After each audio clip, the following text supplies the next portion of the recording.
예수께서 다시 두로 지방에서 나와 시돈을 지나고 데가볼리 지방을 통과하여 갈릴리 호수에 이르시매 사람들이 기먹고 말 더듬는 자를 데리고 예수께 나와 안수하여 주시기를 간구하거늘 예수께서 그 사람을 따로 데리고 무리를 떠나사 손가락을 그의 양 귀에 넣고 침을 뱉어 그의 혀에 손을 대시며 하늘 우러러 탄식하시며 그에게 이르시되 에바다 하시니 이는 열리라 하는 뜻이라.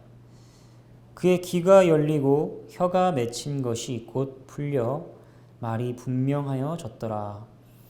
예수께서 그들에게 경고하사 아무에게도 이르지 말라 하시되 경고하실수록 그들이 더욱 널리 전파하니 사람들이 심히 놀라 이르되 그가 모든 것을 잘하였도다.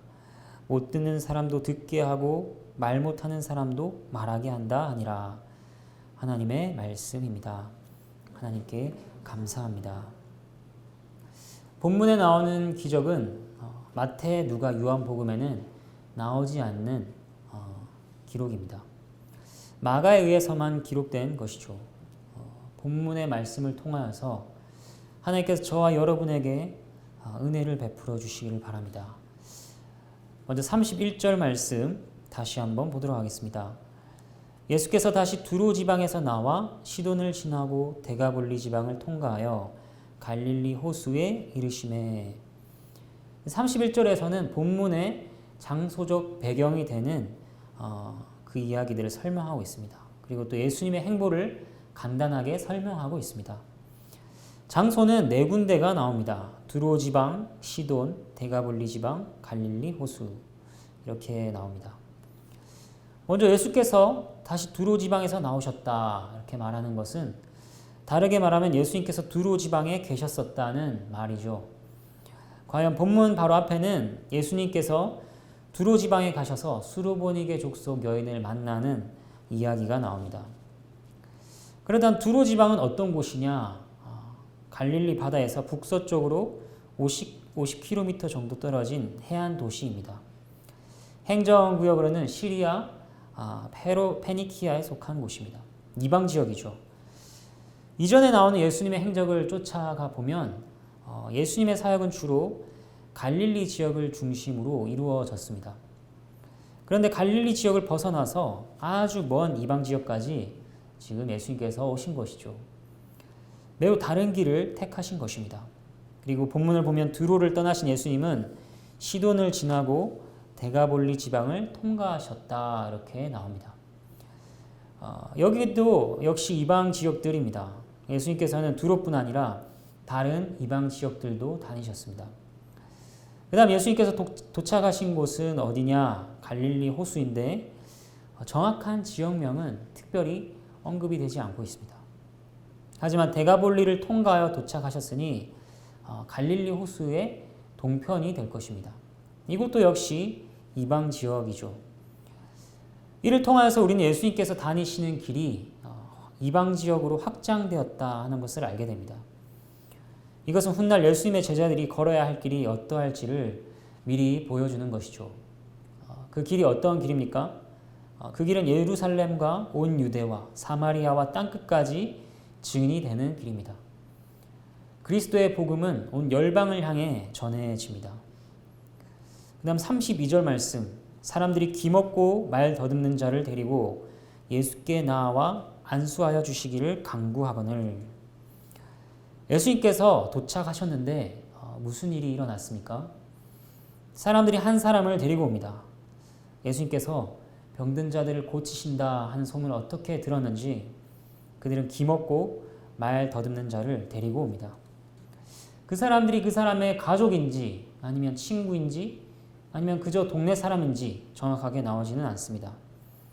아무튼 그들은 예수님께서 그 사람에게 안수하여 주시기를 간구합니다. 이 안수하여 주시기를 간구한다는 것은 단순히 손을 얹고 기도해 주시기를 구하는 것이 아니죠. 그 사람을 치료해 주시기를 간구하는 것입니다. 데리고 온 사람의 상태에 대해서 좀 더 보도록 하겠습니다. 그는 귀가 안 들리고 말하는데 어려움을 가진 사람입니다. 다른 사람이 하는 말 듣지도 못하고 자신의 생각을 표현하기도 어렵습니다. 사람들과 소통이 어려운 것이죠. 지금은 말하기 어려운 분들이 수화를 통하여 소통을 합니다. 그러나 수화의 역사는 200년 정도밖에 되지 않습니다.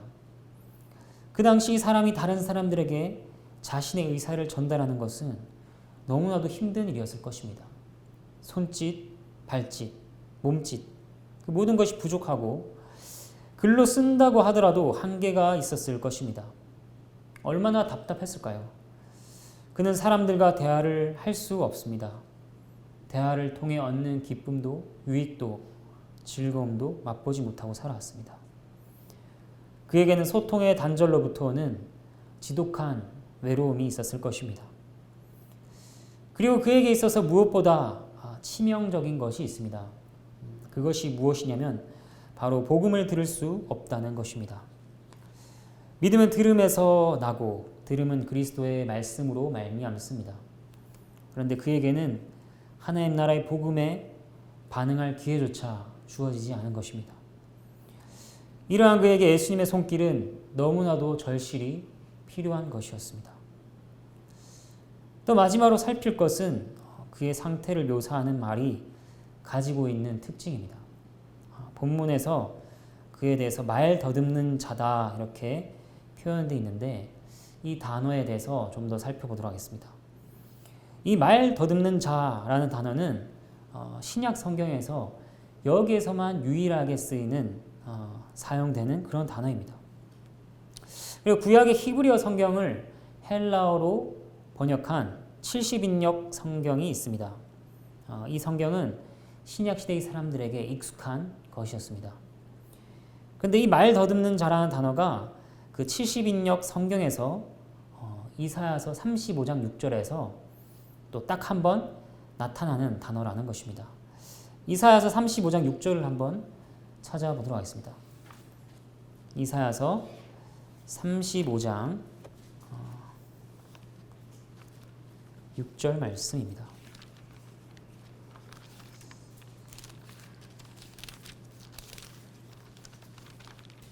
이사야서 35장 6절 말씀, 제가 가진 성경으로는 1007페이지 호간에 있습니다.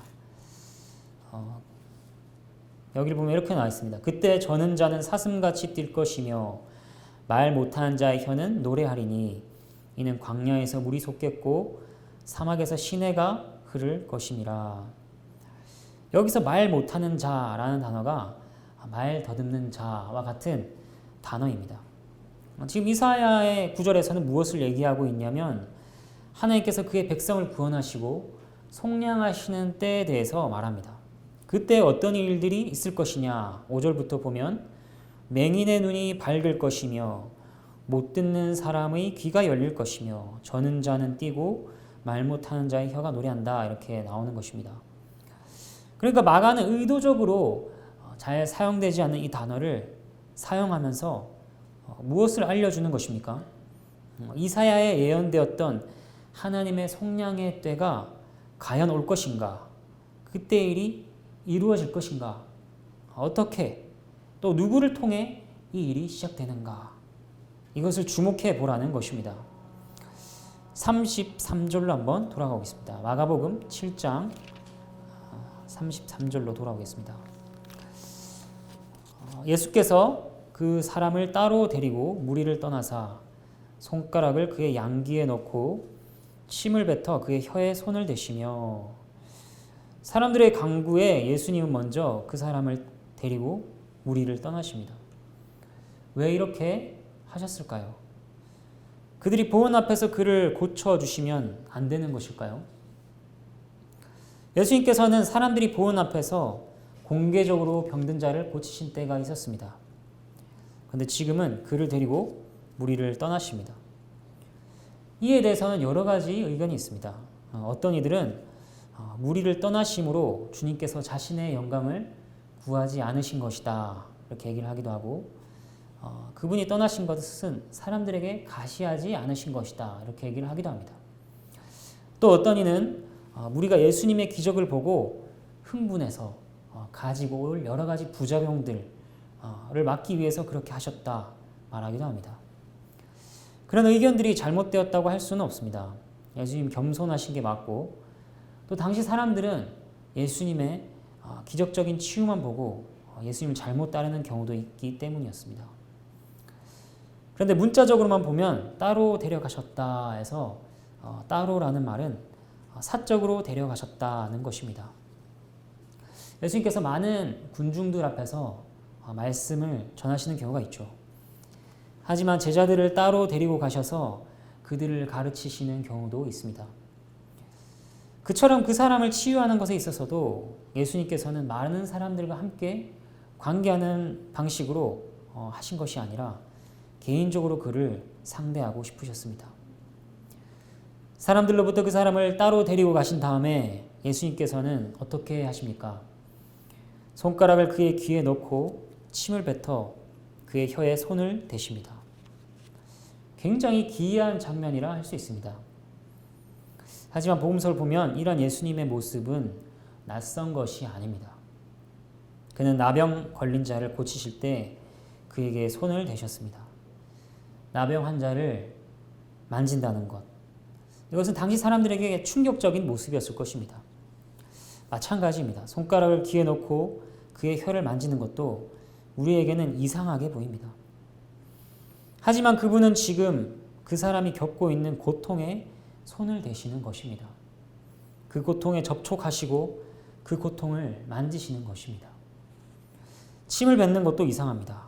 그러나 당시 사람들에게 침은 치료의 효능이 있는 것으로 여겨졌습니다. 손가락을 귀에 넣으시고 침을 묻혀 그의 혀를 만지시는 것은 환자의 고통을 긍휼히 여기며 치료하는 의사의 모습입니다. 물론 이렇게 손가락을 귀에 넣고 침을 묻혀서 혀를 만지는 것 자체에 효능이 있는 것은 아니죠. 예수님이 이렇게 하심으로 들을 수 없는 그에게 말씀하고 계시는 것입니다. 무엇을 말씀하고 계시는가? 내가 너의 문제를 알고 있다. 내가 너의 고통을 알고 있다. 그리고 내가 이제 너의 귀와 혀를 고칠 것이다. 이렇게 그에게 전하고 계시는 것입니다.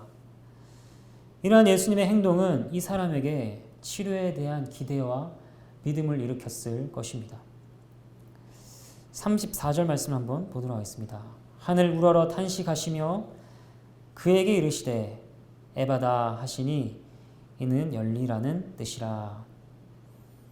예수님은 그를 따로 데려가셔서 그에게 손대시며 이제 하늘을 보십니다. 이는 하나님을 향한 시선입니다. 하나님을 향해 기도하시는 것입니다. 그리고 탄식하십니다. 이 탄식은 무엇인가? 이 탄식은 이 사람의 고통에 대해 공감하시고 또 그를 불쌍히 여기시는 표현입니다. 예수님은 아프고 병든 자들을 보시고 단 한 번도 불쌍히 여기지 않으신 적이 없습니다.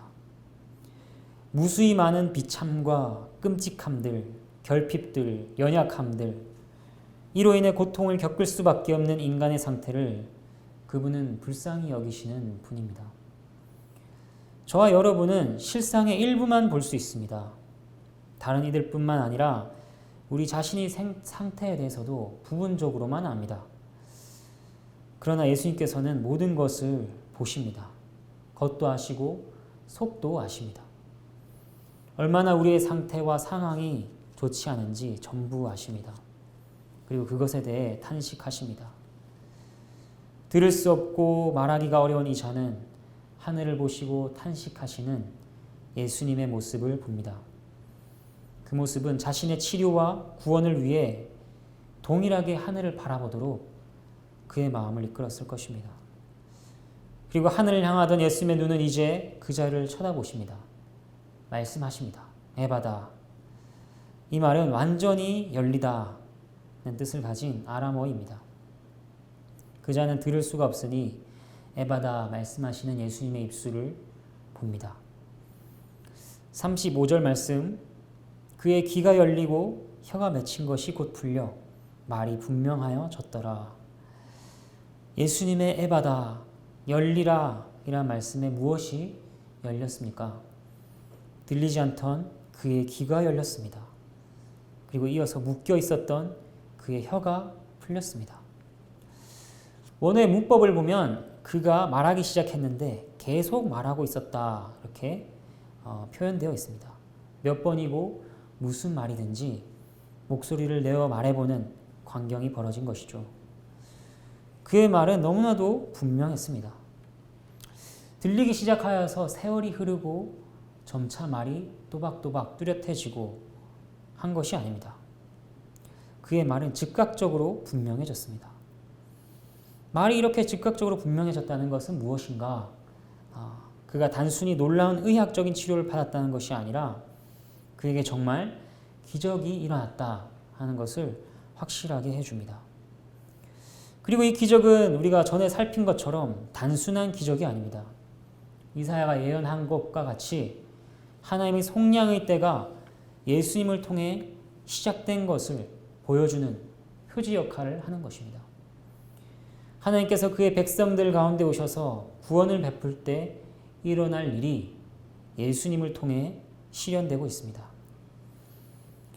36절 말씀, 예수께서 그들에게 경고하사 아무에게도 이르지 말라 하시되 경고하실수록 그들이 더욱 널리 전파하니. 고침을 받은 사람은 이제 돌아갔습니다. 그는 이제 사람들과 새로운 관계를 맺을 수 있게 되었죠. 제대로 듣고 말할 수 있게 되었습니다. 다른 사람들과 소통할 수 있게 되었습니다. 그리고 무엇보다 하나님 나라의 복음을 들을 수 있게 되었습니다. 그는 다른 사람들을 만났을 것이고 그 사람들은 이 기적을 알게 되었을 것입니다. 이 놀라운 일은 숨길 수가 없는 일입니다. 그런데 사람들이 알게 되니 이에 대해 예수님께서 어떻게 반응하시는가? 사람들에게 아무에게도 이르지 말라 경고하십니다. 한 번만 하시는 것이 아니라 여러 번 재차 명령하십니다. 마가복음을 보면 이런 장면이 여러 번 나옵니다. 사람들을 고쳐주시고 그 다음에 다른 이들에게 알리지 말라 이렇게 하시는 것이죠. 예수님께서는 가능한 많은 사람들에게 알려지면 좋지 않을까요? 예수님께서 왜 이렇게 알리지 말라 꼭 경고하시는 것입니까? 먼저 그 경고는 사람들이 전하는 내용과 연관이 있을 것입니다. 사람들이 전하는 것은 예수님께서 메시아 사역을 감당하고 계신다. 그런 내용이 아니었습니다. 그보다는 치유자, 기적 행사자로서만 예수님에 대해 퍼졌을 것입니다. 이것은 오히려 예수님이 누구신가에 대해 제대로 보지 못하게 하는 것입니다. 그리고 그에 따라오는 결과도 어떤 것이냐? 예수님의 사역이 방해받는 것입니다. 마가복음 1장을 한번 가보도록 하겠습니다. 마가복음 1장 45절 말씀입니다.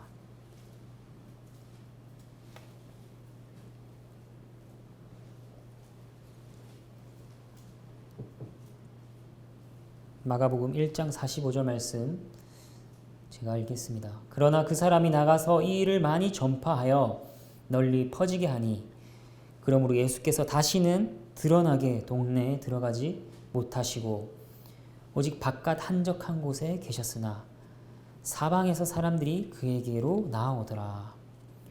여기에서는 예수님께서 나병 환자를 고치시고 그에게 아무에게도 말하지 말라 경고하셨습니다. 그런데 그 사람이 많이 전파하여 소문이 퍼지죠. 사람들이 예수님께 막 몰려왔습니다. 그 뒤로 다시는 동네에 드러나게 다니지 못하시게 되었다 이렇게 얘기를 하고 있습니다. 이제 예수님께서는 동네에 들어가서 회당을 중심으로 복음 전파하시는 방법을 계속 하실 수가 없게 된 것이죠. 그리고 나아가서는 여호와의 종이신 예수님께서는 하나님의 계획 안에서 대속적 죽음을 준비하고 계십니다. 이 죽음의 사역이 대중의 과도한 열정에 방해를 받으면 안 되는 이유도 있는 것이죠. 그렇기 때문에 예수님께서는 계속하여 사람들에게 알리지 말라 경고하신 것입니다. 그리고 또 마지막으로 한 가지 살펴볼 것은 이러한 예수의 모습은 메시아에 대해 예언된 성경 말씀의 성취라고 할 수 있습니다. 이사야는 어떻게 예언을 했는가? 이사야 42장 1절부터 4절까지의 말씀 제가 한번 읽어보겠습니다. 이사야 42장 1절부터 4절까지의 말씀. 내가 붙드는 나의 종, 내 마음에 기뻐하는 자, 곧 내가 택한 사람을 보라. 내가 나의 영을 그에게 주었은즉 그가 이방에 정의를 베풀리라.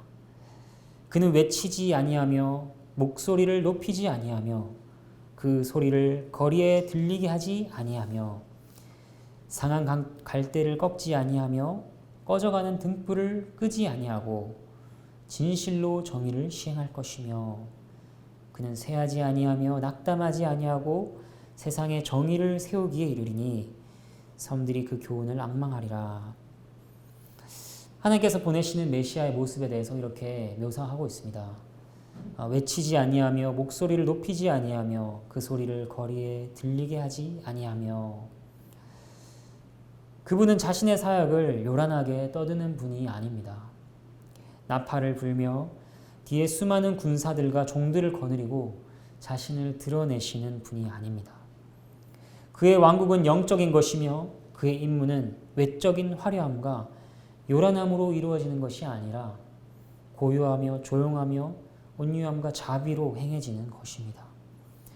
이 예언의 성취를 위해 예수님께서는 그들에게 알리지 말라 이렇게 경고하셨습니다. 37절 말씀을 한번 보겠습니다. 사람들이 심히 놀라 이르되 그가 모든 것을 잘하였도다. 못 듣는 사람도 듣게 하고 말 못하는 사람도 말하게 한다 하니라. 이 구절에서는 그들의 반응에 대해서 알려줍니다. 그들은 먼저 심히 놀랐습니다. 여기서 심히로 쓰인 단어는 채상의 표현입니다. 비할 데 없이 굉장히 놀랐는데 그만큼 예수님이 행하신 기적이 사람들에게 큰 파장을 일으켰다는 것입니다. 그리고 그들이 뭐라고 전파합니까? 그 내용에 대해서 이렇게 나옵니다. 먼저 그가 모든 것을 잘하였도다 이렇게 말합니다. 이 표현은 한국어 번역에서는 잘 드러나지 않습니다. 하지만 헬라어 성경을 보면 이 표현은 한 구절을 뚜렷이 떠오르게 합니다. 그 구절이 무엇이냐면 바로 창세기 1장에서 세상을 창조하시고 난 다음에 하나님께서 지으신 그 모든 것을 보시니 심히 좋았더라는 구절입니다. 모든 것을 잘하였도다 이 단어들이 70인역의 구약 성경에서 지으신 모든 것이 좋았더라와 같은 단어들로 쓰여진 것이죠. 그래서 당시 사람들은 이 구절을 읽으며 자연스럽게 창세기의 장면을 떠올릴 수 있었을 것입니다. 그러니까 많은 사람들이 예수님께 대해 많은 말을 한 것 중에 특별히 이 말을 인용합니다. 그러면서 창조의 좋음과 예수님의 사역의 좋음을 연결시키고 있는 것입니다. 이것이 의미하는 바가 무엇일까요? 이런 동일한 표현은 예수 그리스도 그분께서 창조주시다. 그분이 지금 하신 일은 창조 때와 같이 없는 것에서 있는 것으로 만드시는 사역이다. 그의 사역은 창조의 선함과 같이 하나님의 눈에 선한 것이다. 그분은 만물을 새롭게 하시는 분이다. 와 같은 것들을 알려주는 의미가 있습니다. 또 그런 의미가 뒤에 못 듣는 사람도 듣게 하고 말 못하는 사람도 말하게 한다 하는 표현에도 들어있는 것입니다. 사람들은 기적을 보고 저마다의 놀라움을 표현했는데 하나님께서는 모든 것을 다스리시는 섭리 속에서 그들의 표현을 사용하셔서 그것에서 교훈을 이끌어내십니다. 이제 본문을 통하여서 우리에게 주시는 몇 가지 교훈과 적용을 살펴보겠습니다. 첫 번째로 본문은 하나님의 인도하시는 손길을 보여줍니다. 듣지 못하고 말하지 못한 사람이 예수님께 이끌린 것을 생각해 봅시다. 그는 예수님께 나아갈 생각이 없었습니다. 다른 이들이 그를 예수님께 데리고 왔습니다. 그들이 그를 불쌍히 여기는 마음에서 데리고 온 것인지 아니면 예수님의 능력을 보고 싶어서 그를 데리고 온 것인지 그 마음속은 정확히 모릅니다. 하지만 하나님께서는 그들의 손길을 사용하셨습니다. 그렇게 그 사람을 예수님께로 인도하셨습니다. 그리고 간구한 것도 마찬가지 그들을 통하여 그의 치료를 위한 간구가 이루어집니다. 또 그를 따로 데리고 가시는 것도 예수님입니다. 이 모든 장면에서 이 사람이 무엇인가 했다는 내용은 하나도 없습니다. 전부 수동적으로 묘사되고 있는 것이죠. 우리가 하나님께 이끌리는 것도 이와 같습니다. 우리의 신앙이 어떻게 시작되었는가 돌아보면 우리는 하나님을 먼저 찾아간 자들이 아닙니다. 이끌린 자들입니다. 다른 사람에 의해서든 아니면 환경에 의해서든 그렇게 시작되었습니다. 그리고 신앙이 유지되고 있는 지금은 어떻습니까? 우리가 자발적으로 기꺼이 우리의 의지로 하나님께 나아갑니다. 하지만 그 이면에는 성령께서 이끄시는 손길이 여전히 있는 것입니다. 그가 이끌지 않으시면 우리는 말씀을 듣는 자리에도 기도를 하는 자리에도 나아갈 수 없습니다. 우리는 하나님을 붙잡고 찾는 데 있어 너무나 무능한 자들입니다. 하나님 인도가 아니고서는 아무것도 할 수 없고 아무것도 소유하지 못하며 아무것도 아닌 자들입니다. 두 번째 본문에서 우리가 보게 되는 것은 예수 그리스도 그분 외에 다른 메시아, 다른 구원자는 없다는 것입니다. 무능한 우리를 위해 구주께서 찾아오셨습니다. 우리가 앞서 살펴봤듯이 마가복음의 본문은 이사야 말씀의 예언이 예수님을 통해 이루어지고 있다 하는 것을 보여주었습니다. 이 말이 무엇입니까? 예수 그리스도께서 우리의 구원자이심을 구약 성경과 신약 성경이 모두 증언하고 있다는 것입니다. 사도행전 4장 12절 말씀, 다른 이로서는 구원을 받을 수 없나니 천하 사람 중에 구원을 받을 만한 다른 이름을 우리에게 주신 일이 없음이라 하였더라. 그렇습니다. 성경 전체가 처음부터 끝까지 증언하는 바는 오직 예수 그리스도께서 바로 약속하신 뱀의 머리를 부수는 그 아들, 우리의 구원자시라는 것입니다. 우리는 이 성경의 참된 증언을 받아 그것을 믿고 실천해야 합니다. 그렇다면 예수 그리스도께서 우리의 유일한 구원자심을 믿고 실천한다는 것은 무엇일까요? 그것은 우리가 다른 곳에서 구원과 도움을 구해서는 안 된다는 것입니다. 우리에게 어떤 부족이 있을 때 또는 결핍이 있을 때 어떤 필요한 바가 있을 때 무엇을 의지하고 붙잡으시나요? 우리는 우리의 구원이 전적으로 예수 그리스도에게 달렸으며 현재의 삶이나 죽음 이후의 삶이나 육체의 일이나 영혼의 일이나 오직 그리스도에게만 달려가야 합니다. 오직 예수 그리스도께만 나아가 도움을 구해야 합니다. 오직 그분만이 우리의 영과 육을 구원하시는 유일한 구원자이십니다. 세 번째 본문을 통하여서 또 보게 되는 것은 우리의 구주께서 긍휼이 많으신 분이다 라는 것입니다. 여러분, 나병 환자의 피부를 만져보셨습니까? 아니면 에이즈 환자를 안아보셨는지요? 혹은 거리껴지는 누군가를 보고 불쌍히 여기는 마음을 품으시나요? 오늘 본문을 통하여 우리 주님께서는 참으로 긍휼이 많은 분이시다 하는 것을 우리는 다시 한번 확인할 수 있습니다. 그렇습니다. 주님은 듣지 못하고 말하지 못하는 사람의 고통에 접촉하시고 탄식하시는 것처럼 우리를 향하여서도 동일한 마음을 가지십니다. 우리의 고통, 우리의 연약함, 우리의 더러움, 우리의 끔찍함, 죄로 인해 넘어진 우리를 보시고 그분은 불쌍히 여기십니다. 우리에게 찾아오신 구주께서는 그렇게 우리의 연약함을 동정하시는 대제사장이시다. 이렇게 성경은 알려줍니다. 이러한 긍휼은 우리가 세상에서는 도저히 찾기가 힘든 것이죠.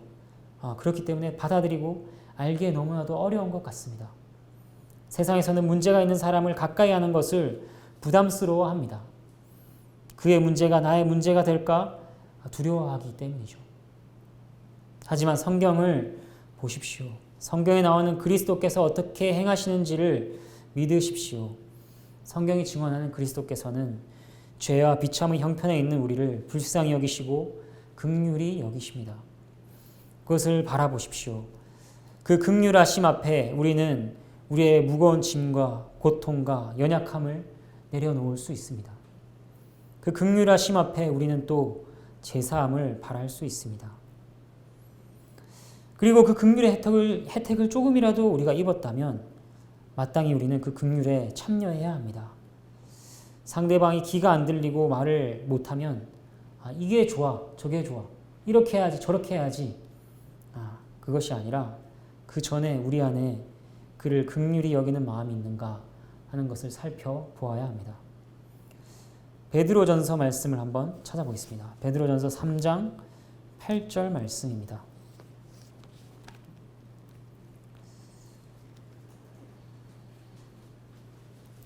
베드로전서 3장 8절 말씀, 신약 성경 380페이지 거간에 있습니다.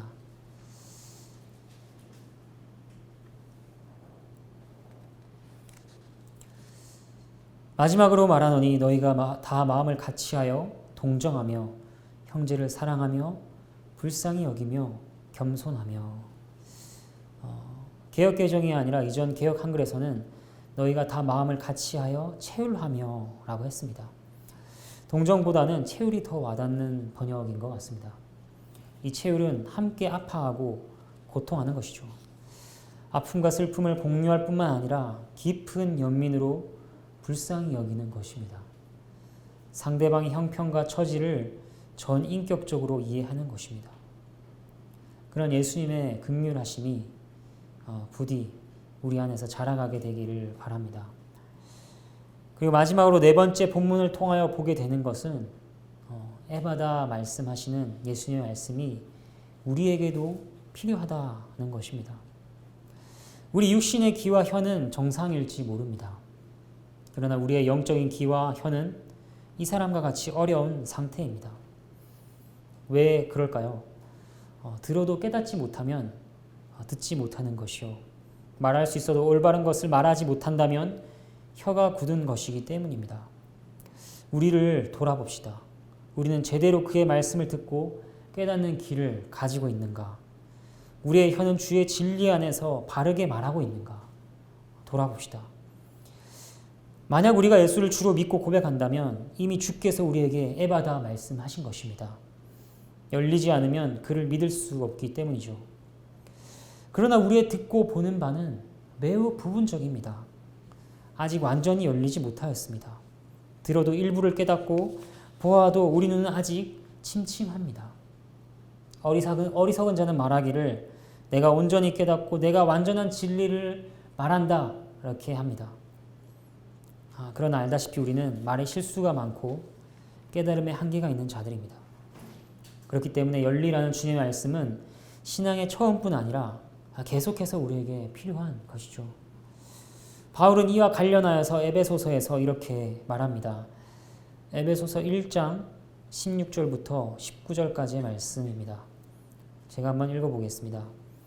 너희를 인하여 감사하기를 마지 아니하고 내가 기도할 때 너희를 말하노라. 우리 주 예수 그리스도의 하나님 영광의 아버지께서 지혜와 계시의 정신을 너희에게 주사 하나님을 알게 하시고 너희 마음 눈을 밝히사 그의 부르심의 소망이 무엇이며 성도 안에서 그 기업의 영광의 풍성이 무엇이며 그의 힘의 강력으로 역사하심을 따라 믿는 우리에게 베푸신 능력의 지극히 크심이 어떤 것을 너희로 알게 하시기를 구하노라.